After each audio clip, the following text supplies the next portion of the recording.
सोनीपत, फरीदाबाद, झज्जर, बहादुरगढ़, करनाल, कुरुक्षेत्र, अंबाला में, फतेहाबाद में, सिरसा में कहीं पर बहुत ज्यादा तो कहीं पर कुछ कम, लेकिन प्रदूषण का असर दिख रहा है। लोगों का घरों से बाहर निकलना मुश्किल हो गया। आप अंदाजा लगाइए इन तस्वीरों को देखकर। अभी कोई ऐसी ठंड नहीं है कि इसका कोहरे की तस्वीर हो, बल्कि स्मॉग की तस्वीर है। और ये नुकसान पहुंचा रहा है लोगों को, बहुत ज्यादा नुकसान पहुंचा रहा है। और उस नुकसान की वजह से लोगों की दिक्कतें बढ़ रही हैं।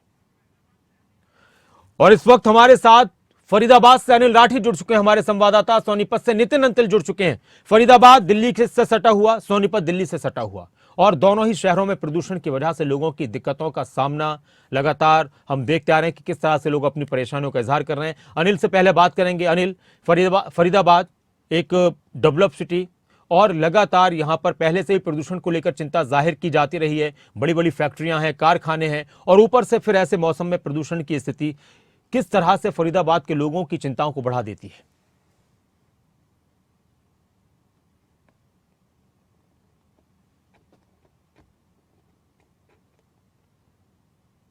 क्योंकि लगातार जो एयर क्वालिटी इंडेक्स है वो खराब होता जा रहा है। आज की बात कर जाए तो 450 से भी ऊपर जो है वो एयर क्वालिटी जो है इंडेक्स दर्ज किया गया है। और कहीं ना कहीं काफी डरावना जो है वो ये है, जिससे कि काफी समस्याओं का सामना जो है वो आम जनता को करना पड़ रहा है। सबसे अधिक जो है वो इसका असर जो है वो बुजुर्ग और बच्चों के ऊपर दिखाई दे रहा है।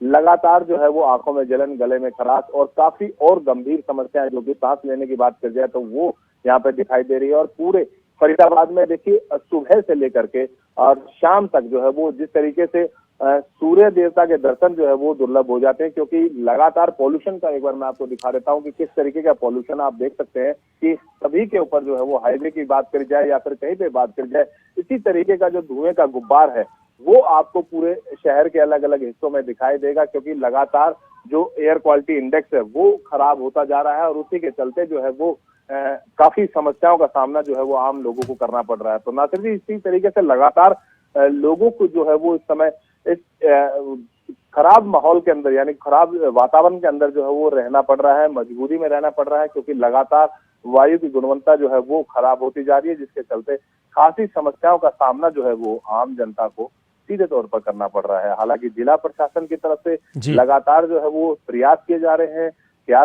हैं कि इसकी जो एयर क्वालिटी इंडेक्स है वो जो है वो सुधारा जा सके, उसमें कुछ ऐसा अमेंडमेंट किया जा सके, कुछ न कुछ इस तरीके के तमाम प्रयास जो है वो जिला प्रशासन की तरफ से भले ही करने के दावे किए जा रहे हैं, लेकिन फिलहाल जो है वो धरातल पर पूरे होते दिखाई नहीं दे रहे। शुक्रिया अनिल इस पूरी जानकारी के लिए, और आपसे अपडेट लेते रहेंगे। फरीदाबाद के मौसम खराब है, हवा में जहर घुला है, और हवा में जहर सिर्फ फरीदाबाद में ही नहीं, सोनीपत में भी घुला हुआ है। और सोनीपत से नितिन अंतिल भी हमारे साथ जुड़े हुए हैं, उनसे भी बात करेंगे। नितिन, आपकी रिपोर्ट भी हमने देखी थी सुबह, आपने किस तरह से सड़क पर पब्लिक से भी बात की थी और वहां का माहौल दिखाया था। अभी स्थिति क्या है और कितनी खतरनाक स्थिति में सोनीपत है प्रदूषण के लिहाज से इस वक्त?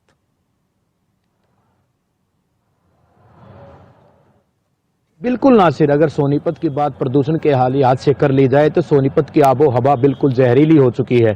क्योंकि जो बात कर ली जाए एयर क्वालिटी इंडेक्स की तो 400 से नीचे नहीं आ रहा है और लगातार पिछले 3-4 दिन से ऊपर जा रहा है, जिससे आबो हवा बिल्कुल खराब हो चुकी है। और सबसे बड़ा सवाल ये है नासिर कि आखिरकार प्रशासन कर क्या रहा है। प्रशासन दावे ये कर रहा है कि सैटेलाइट के माध्यम से 54 लोकेशनें उन्हें अभी तक मिली हैं, जिनमें से 18 किसानों पर जुर्माना किया गया है। लाख के करीब जो जुर्माना वसूला जा चुका है, एफआईआर दर्ज हो चुकी हैं, लेकिन उसके बावजूद आखिरकार प्रदूषण नियंत्रण क्यों नहीं हो पा रहा है। अधिकारियों की ड्यूटियां नियुक्त कर दी गई है, एसडीएम लेवल के अधिकारी जमीनी स्तर पर उतरे हुए हैं, खुद जहां पर पराली जलती है वो पहुंच रहे हैं। लेकिन ये हम जरूर कह सकते हैं कि 18 जगह ही अगर किसानों पर जुर्माना होता है तो इतना ज्यादा एक्यूआई, और जो सुबह के हालात आज की बात करी जाए 11-12 बजे तक, तो स्थिति ये थी कि सड़कों पर जो वाहन चालक थे वो लाइटें जलाकर चल रहे थे और कोई कोहरा नहीं था बल्कि स्मोक था, प्रदूषण था, जिसकी वजह से लोगों को सांस लेने में भी तकलीफ हो रही थी। जो सुबह मॉर्निंग वॉक पर जाते हैं उनसे जब बातचीत की तो उनका यह कहना था कि सांस की और खांसी की और नजले की जो हम कहें एलर्जी की जो बीमारियां हैं प्रदूषण की वजह से बढ़ रही हैं। पर किसान पराली भी बहुत कम ही जला रहे हैं, क्योंकि अगर 18 किसान है तो फिर कहीं ना कहीं जो प्रशासन की बात की वो कह रहा है कि 2 फैक्ट्रियां हमने बंद की हैं। लेकिन जब फैक्ट्रियों को देखा गया, कहा कि डीजल की जो फैक्ट्रियां चलती थी पहले अब वो नहीं चलेंगी। लेकिन जिले में हालात जितने भी औद्योगिक क्षेत्र हैं वहां पर फैक्ट्रियां चल रही हैं, जो कूड़ा है वो जलाया जा रहा है, लेकिन प्रशासन को सिर्फ किसान ही दिखाई दे रहा है, ना तो फैक्ट्री दिखाई दे रही है, ना ही खुले में जो कूड़ा जलाया जा रहा है वो दिखाई दे रहा है, और जिसका खामियाजा हम जनता भुगत रही है। और जो AQI एयर क्वालिटी इंडेक्स 400 से नीचे आने की वजह लगातार ऊपर जा रहा है। अधिकारी सोनीपत की बात की गई तो उनका ये कहना है कि सोनीपत में कुछ दिल्ली में तो कुछ जगहों पर दिल्ली में स्कूल बंद कर दिए गए। स्कूल्स की अगर बात की जाए कि बच्चों के लिए स्कूल्स बंद हैं और कुछ जगहों कुछ क्लासेस की ऑनलाइन क्लासेस रहेगी। सोनीपत में भी प्रदूषण को देखते हुए कुछ इस तरह के आसार नजर आ रहे हैं कि अगर थमता नहीं है प्रदूषण का ये सिलसिला तो शायद इस तरह का फैसला लिया जा सकता है।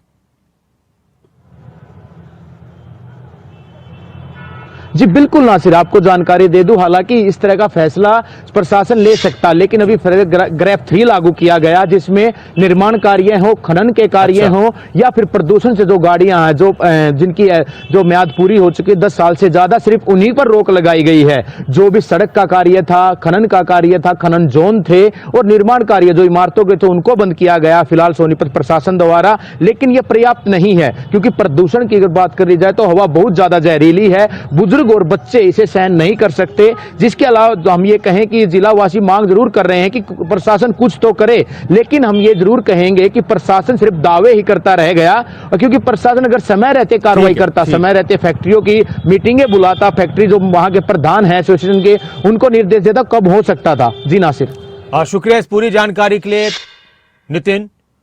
सोनीपत में हवा खराब है, जहरीली है और बहादुरगढ़ में भी स्थिति ऐसी है। बहादुरगढ़ से हमारे संवाददाता प्रदीप हमारे साथ जुड़ गए, प्रदीप धनखड़।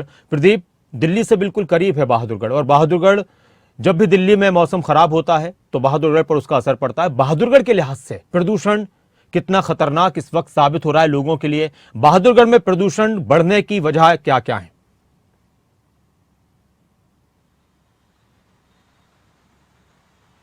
जी नासिर, बिल्कुल देश की राजधानी से दिल्ली जो है वो राजधानी दिल्ली से सटा हुआ है बहादुरगढ़, और बहादुरगढ़ को इसका खामियाजा भी अक्सर भुगतना पड़ता है, क्योंकि जो AQI लेवल है वो लगातार बढ़ता जा रहा है, जिसकी वजह से लोगों को आंखों में जलन हो रही है, सांस लेने में तकलीफ हो रही है। इतना ही नहीं, जो अस्पताल हैं वहां पर भी रोजाना लोगों की संख्या बढ़ती जा रही है, जिन्हें एलर्जी कहें या आंखों में जलन कहें या गले में खराश की जो दिक्कतें उनका सामना करना पड़ रहा है। अगर आज की बात की जाए तो AQI लेवल आज जो है वो 372 दर्ज किया गया है, लेकिन कल जो है वो 400 से ऊपर तक चला गया था। लेकिन पिछले कुछ दिनों से लगातार ही AQI लेवल लगातार बढ़ता जा रहा है, जिसकी वजह से लोग काफी तकलीफ महसूस कर रहे हैं। अगर बहादुरगढ़ की बात की जाए तो बहादुरगढ़ की काफी सारी सड़कें हैं जो अंदर की सड़कें हैं, टूटी हुई हैं। अगर नेशनल हाईवे की बात की जाए, बाईपास पर 2-3 फ्लाईओवर है, उनका निर्माण चल रहा है, जिसकी वजह से जहां वाहनों का आवागमन होता है तो काफी मात्रा में धूल उड़ती है और वो सीधी लोगों को परेशान करती, उनकी परेशानी का सबब बनी हुई है। इतना ही नहीं,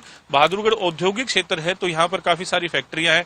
हालांकि NGT की जो ग्रेफ 3 के नियम है वो लागू हो चुके हैं, जिसके चलते जनरेटर पूरी तरह से बंद कर दिए गए हैं। जो डीजल जनरेटर है उन पर बैन लगाया गया है, लेकिन काफी सारी फैक्ट्री अब भी है जो डीजल जनरेटर का उपयोग कर रही हैं, क्योंकि सरकार उन्हें 24 घंटे बिजली मुहैया नहीं करवा पा रही है, जिसकी वजह से उन्हें डीजल जनरेटर का उपयोग करना पड़ रहा है। ऐसे में लोगों की परेशानी का सबब बना हुआ है। लगातार जो तापमान में भी गिरावट दर्ज की जा रही है। अगर ठंड बढ़ती है तो जो पोल्यूशन है वो नीचे ही रह जाता है, ऊपर नहीं उठ पाता है।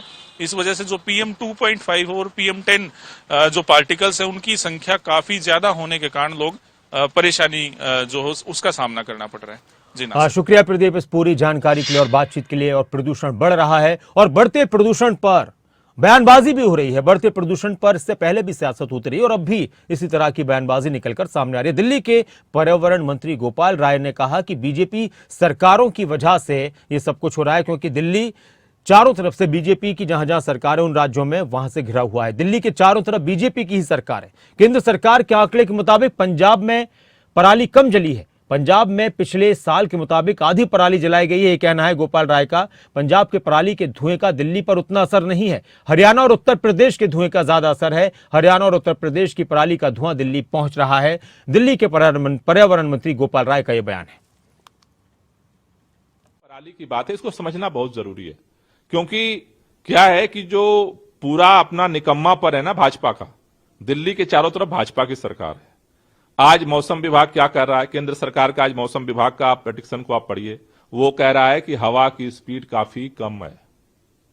जब हवा की स्पीड काफी कम है तो आज की तारीख में दिल्ली के अंदर, पूरे उत्तर भारत के अंदर जो प्रदूषण है, उस प्रदूषण में जो कंट्रीब्यूशन है उसमें गाड़ियों का है, डस्ट का है, बायोमास बर्निंग का है और पराली का है। ये 4 फैक्टर है। इन 4 फैक्टर में पंजाब में पराली पिछले साल से आधी जली है। केंद्र सरकार का आंकड़ा है, उन्होंने भी जारी किया। लेकिन पराली जल रही है। लेकिन उस पराली का, पंजाब के पराली के धुएं का आज दिल्ली पे उतना असर नहीं है जितना हरियाणा, उत्तर प्रदेश का है। क्यों? क्योंकि हवा की स्पीड ही नहीं है। हवा जब चलेगी, नॉर्थ वेस्ट की जब हवा चलेगी तभी तो पंजाब से पराली यहां आएगी। अभी तो जो इसके चारों तरफ का धुआं है वही इसको चोक कर रहा है। हरियाणा में जो पराली जल रही है, जो उत्तर प्रदेश में पराली जल रही है, उसी का धुआं तो दिल्ली पहुंच रहा है। हवा ही नहीं चल रही है।